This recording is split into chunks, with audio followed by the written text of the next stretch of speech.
A lot of standards that the beauty and fashion industry has put on women are very unrealistic and they're not ideal. Personally, I believe that they're all man made and there's no one size fit for all. Like, you can't box everybody. I don't know how many million or billion we are in the world, but you can't box all the different types of women into one type of standard. And that's why in this video, I'm going to be highlighting 5 reasons why there is no perfect body. So as usual, if you see me looking down, I have my iPad. Just made a few notes here so I don't get lost, but let's get into it. So the first reason why I believe that there's no perfect body is there's no universal standard for what makes a perfect body. Like, guys, we have 7 continents in the entire world. And under this, in each of these continents, we have different races. And each of these different races, there are different things that come into play, like genes, um, cultural standard, you know, geography, amongst all the other things you can think of. So how is it possible that, women that come from different parts of the world, with all these differences that I have laid out, we want to fit them into one type of perfect body? It doesn't make sense. Like, different continents, women have different features, and it's a big thing. Sorry, and it's a thing that I don't think we talk about enough. Like, for example, if you look at Australian women, they tend to be taller in comparison to, like, let's say, Asian women. And when you look at Asian women, you find that they are shorter, or they also have smaller body. Whereas if you go all the way to Africa, you find out that women tend to be a bit more curvy and are more endowed with with like bust and hips. So these are 3 different continents that I've called, and these women have highlighted all have different features. So how is it possible that we just come and we make up an ideal body type and we narrow each of these different continents into one body type? And most times it's what we narrow it down to is what people in the Western world, like North America, say, and that's what we take. Or like people in Hollywood, there's no way we can box everyone into the standards, and is one reason why I believe there's no perfect body. The second option, it's all a media illusion, and it's all a media illusion because yeah, it's really big. There's so many things that go into, like, videos and photos that people put there, like the quality, the standard that even the industry has really grown to. It takes a level of, like, editing and yeah, it takes a level of editing and planning that goes into it. And sometimes from these editing apps that are being used, these editors or photographers or videographers, they have the option to, like, add more curve, or to make a picture look certain way, or put in certain features or embellishments and things to just make the person or the woman's body just stand out or look so perfect. And we've taken this and we now feel like, oh, this is what I need and what I need to do. And even like people that are trying to get into the industry, there's already this standard that has been put, which is not healthy and is not realistic. And so, this is another reason why you can't just take anything you see, I guess, on the media and just run with it, because there's so many things that are happening behind the scenes to give you this perfect picture that, quote and unquote, is ideal for all of us as women. Thirdly, health is not equals to appearance, and I spoke about this a bit in the previous video I did on body type. And what I mean by health is not appearance is a lot of people think that being slim automatically means that you're healthy, and I'm like, no, they're two different things. A healthy body can comes in various body shapes and size. And why I say that is because we have to remember that our genes and our body hormones and body composition play a factor into what makes up our body type.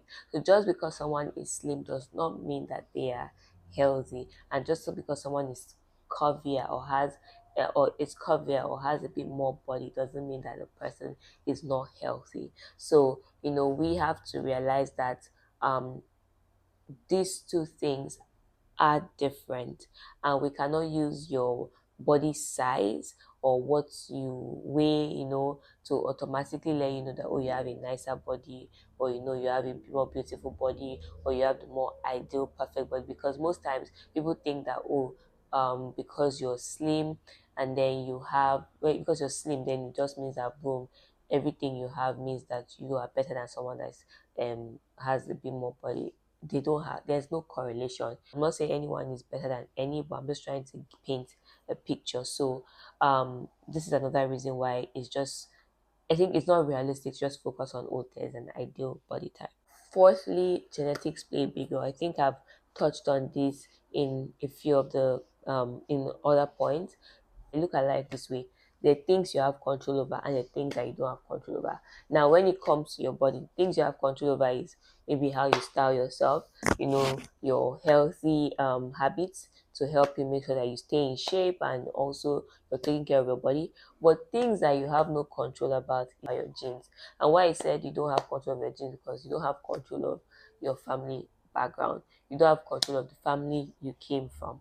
And that is because genes pass down from generation like and if you do biology, right, you know that children tend to even take things from their grandparents even more than their parents. So you don't have control over what features your grandparents have and how you have it. All of these things. And so it is not realistic to say there is one perfect body type, because as I've said earlier, we have 7 continents in the world.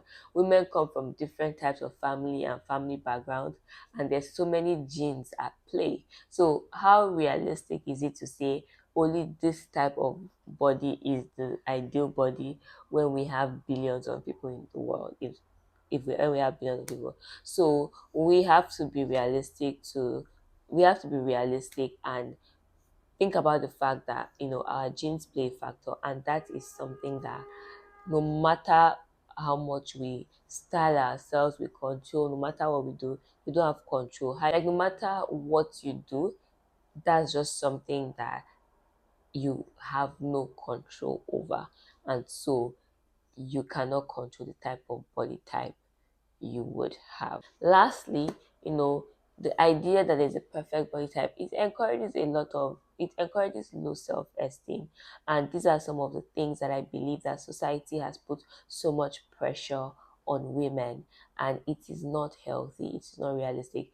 One thing I know that is common among women, and I say this all the time, whether you're slim, whether you are curvy, plus size, one thing that is common is that women are very mindful about their bodies. That is something that is very sensitive to a woman. We want to look good at every point, and so that's something that we're naturally just conscious about. And then imagine the expectation or the pressure that society has put on how a woman should look. that is that can affect our mental health. That is a lot to put on women, and I'm grateful that now more than ever, these points that I've shared are not things that people don't know and people are not paying attention to. I'm grateful that more women are even freeing themselves from this expectation. So this is me just adding light to that. This is not anything new that you've not heard. This is me just adding light to that, to say that yes, it is not realistic, and a lot of women are struggling with how they look. And there's so many things that women go through, whether is there's so many things. Some women go through a lot of hormonal imbalances. Some women are going through, maybe they have lifelong illnesses that affects their body weight. They are constantly fluctuating. Periods, some people have really intense periods. It does a lot to the woman body. Some women, pregnancy, postpartum, you know depending on your body, some women go to diastasis recti.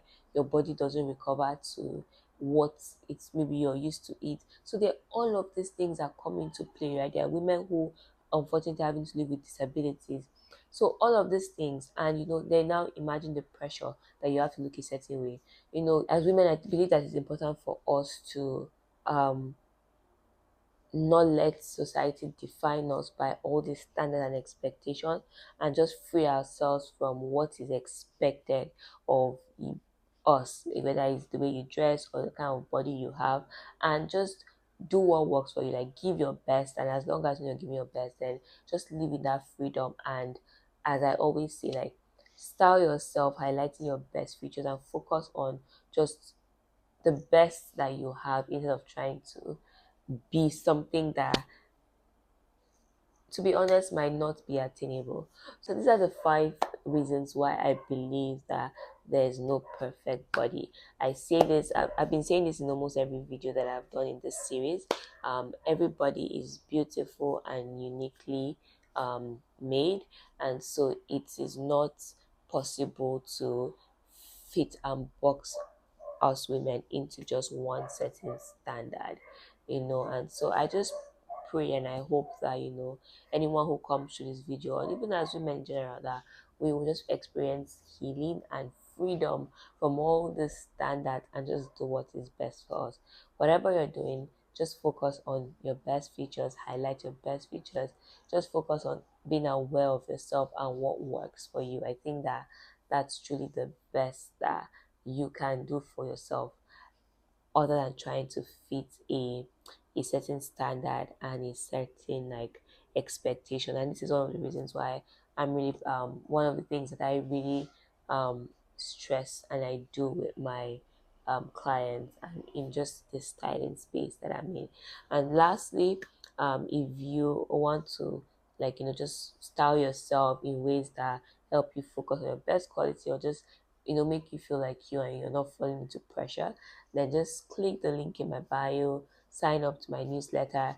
You'll get weekly emails from me here and there with tips that you can use to help yourself and just be the best version of yourself. So I hope you enjoyed this video. Please like, share, comment. If there's anything you'd like to ask me, let me know. Share with your friends, and I'll see you on the next one. Bye.